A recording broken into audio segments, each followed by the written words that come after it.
السلام علیکم۔ اسلام کا پہلا مرکز۔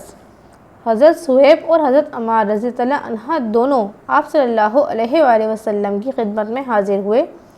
آپ نے دونوں کو اپنے پاس بٹھایا۔ جب یہ بیٹھ گئے تو آپ نے ان کے سامنے اسلام پیش کیا اور قرآن کریم کی جو آیات آپ پر اس وقت تک نازل ہو چکی تھی وہ پڑھ کر سنائیں۔ ان دونوں نے اسی وقت اسلام قبول کر لیا۔ اسی روز شام تک یہ دونوں نبی کریم صلی اللہ علیہ وآلہ وسلم کے پاس رہے۔ شام کو دونوں چپکے سے چلے آئے۔ حضرت عمار رضی اللہ عنہ سیدھے اپنے گھر پہنچے تو ان کے ماں باپ نے ان سے پوچھا کہ دن بھر کہاں تھے؟ انہوں نے فوراً ہی بتا دیا کہ وہ مسلمان ہو چکے ہیں۔ ساتھ ہی انہوں نے ان کے سامنے بھی اسلام پیش کیا اور اس دن انہوں نے قرآن پاک کا جو حصہ یاد کیا تھا وہ ان کے سامنے تلاوت کیا۔ ان دونوں کو یہ کلام بے حد پسند آیا۔ دونوں فوراً ہی بیٹے کے ہاتھ پر مسلمان ہو گئے۔ اسی بنیاد پر نبی کریم صلی اللہ علیہ وآلہ وسلم حضرت عمار بن یاسر رضی اللہ عنہ کو عتیب المطیب کہا کرتے تھے، یعنی پاک باز اور پاک کرنے والے۔ اسی طرح حضرت عمران رضی اللہ عنہ اسلام لائے تو کچھ عرصے بعد والد حضرت حسین رضی اللہ عنہ بھی مسلمان ہو گئے۔ ان کے اسلام لانے کی تفصیل یوں ہے۔ ایک مرتبہ قریش کے لوگ نبی کریم صلی اللہ علیہ وآلہ وسلم سے ملاقات کے لیے آئے۔ ان میں حضرت حسین رضی اللہ عنہ بھی تھے۔ قریش کے لوگ تو باہر رہ گئے، حسین رضی اللہ عنہ اندر چلے گئے۔ نبی کریم صلی اللہ علیہ وآلہ وسلم نے انہیں دیکھ کر فرمایا، ان بزرگ کو جگہ دو۔ جب وہ بیٹھ گئے تب حضرت حسین رضی اللہ عنہ نے کہا، یہ آپ کے بارے میں ہمیں کیسی باتیں معلوم ہو رہی ہیں؟ آپ ہمارے معبودوں کو برا کہتے ہیں۔ نبی کریم صلی اللہ علیہ وآلہ وسلم نے ارشاد فرمایا، اے حسین، آپ کتنے معبودوں کو پوجتے ہیں؟ حضرت حسین رضی اللہ عنہ نے جواب دیا، ہم 7 معبودوں کی عبادت کرتے ہیں، ان میں سے 6 تو زمین میں ہیں، ایک آسمان پر۔ اس پر آپ نے فرمایا، اور اگر آپ کو کوئی نقصان پہنچ جائے تو پھر آپ کس سے مدد مانگتے ہیں؟ حضرت حسین رضی اللہ عنہ بولے، اس صورت میں ہم اس سے دعا مانگتے ہیں جو آسمان میں ہے۔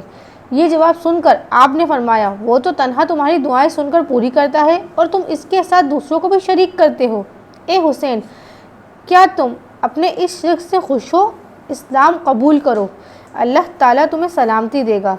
حضرت حسین رضی اللہ عنہ یہ سنتے ہی مسلمان ہو گئے۔ اسی وقت ان کے بیٹے حضرت عمران رضی اللہ عنہ اٹھ کر باپ کی طرف بڑھے اور ان سے لپٹ گئے۔ اس کے بعد حضرت حسین رضی اللہ عنہ نے واپس جانے کا ارادہ کیا تو آپ نے اپنے صحابہ کرام رضی اللہ عنہ سے فرمایا، انہیں ان کے گھر تک پہنچا کر آئیں۔ جب حسین رضی اللہ عنہ جب دروازے سے باہر نکلے تو وہاں قریش کے لوگ موجود تھے۔ انہیں دیکھتے ہی بولے، لو، یہ بھی بے دین ہو گیا۔ اس کے بعد وہ سب لوگ اپنے گھروں کو لوٹ گئے اور صحابہ کرام نے حضرت حسین رضی اللہ عنہ کو ان کے گھر تک پہنچایا۔ اسی طرح 3 سال تک نبی کریم صلی اللہ علیہ وآلہ وسلم خفیہ طور پر تبلیغ کرتے رہے۔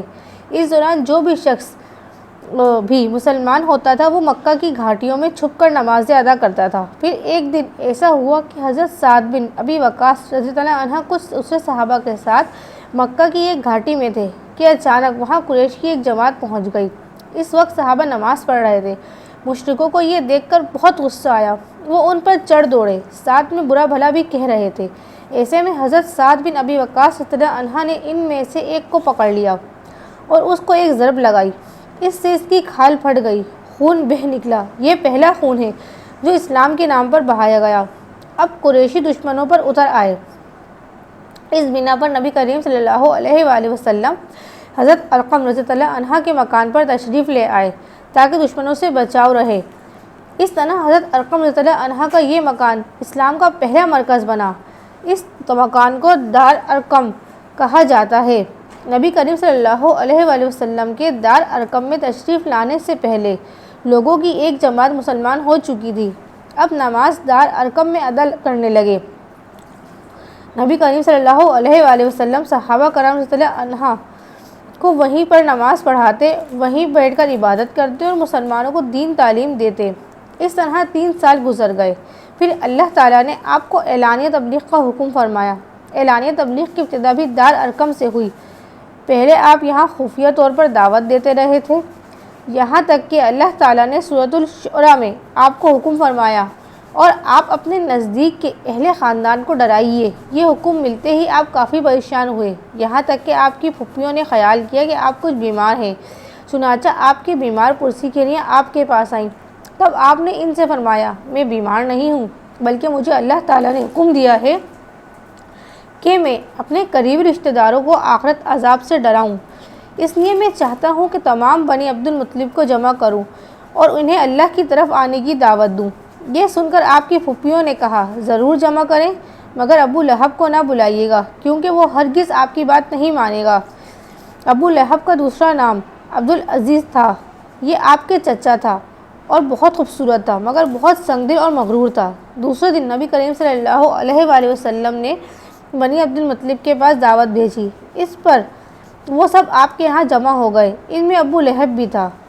اس نے کہا، یہ تمہارے چچا اور ان کی اولادیں جمع ہیں، تم جو کچھ کہنا چاہتے ہو کہو اور اپنی بے دینی کو چھوڑ دو۔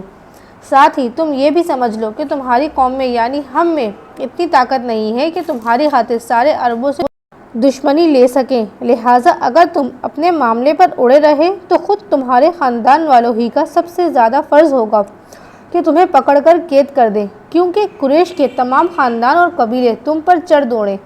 اس سے تو یہی بہتر ہوگا کہ ہم ہی تمہیں قید کر دیں۔ اور میرے بھتیجے، حقیقت یہ ہے کہ تم نے جو چیز اپنے رشتہ داروں کے سامنے پیش کی ہے، اس سے بدتر چیز کسی اور شخص نے آج تک پیش نہیں کی ہوگی۔ آپ نے اس کی بات کی طرف کوئی توجہ نہیں دی اور حاضرین کو اللہ کا پیغام سنایا۔ آپ نے فرمایا، اے قریش، کہو اللہ کے سوا کوئی معبود نہیں اور محمد اللہ کے رسول ہیں۔ آپ نے ان سے یہ بھی فرمایا، اے قریش، اپنی جانوں کو جہنم کی آگ سے بچاؤ۔ وہاں صرف آپ کے رشتہ دار ہی جمع نہیں تھے، بلکہ قریش کے دوسرے قبیلے بھی موجود تھے، اس لیے آپ نے ان قبیلوں کے نام لے کر انہیں مخاطب فرمایا، یعنی آپ نے یہ الفاظ ادا فرمائے، اے بنی ہاشم، اپنے جانوں کو جہنم کے عذاب سے بچاؤ۔ اے بنی عبد الشمس، اپنی جانوں کو جہنم کی آگ سے بچاؤ۔ اے بنی عبد مناف، اے بنی زہرہ، اے قعب بن لبی، اے بنی مرو بن قعب، اپنی جانوں کو جہنم کی آگ سے بچاؤ۔ اے صفیہ، محمد کی پھوپھی، اپنے آپ کو جہنم کی آگ سے بچاؤ۔ ایک روایت کے مطابق آپ نے یہ الفاظ بھی فرمائے، نہ میں دنیا میں تمہیں فائدہ پہنچا سکتا ہوں، نہ آخرت میں کوئی فائدہ پہنچانے کا اختیار رکھتا ہوں، سوائے اس صورت کے کہ تم کہو لا الہ الا اللہ۔ چونکہ تمہاری مجھ سے رشتہ داری ہے، اس لیے اس کے حکم کے بھروسے پر کفر اور شرک کے اندھیروں میں گم نہ رہنا۔ اس پر ابو لہب آگ بگولا ہو گیا۔ اس نے تلملا کر کہا، تو ہلاک ہو جائے، کیا تو نے ہمیں اس لیے جمع کیا تھا؟ پھر سب لوگ چلے گئے۔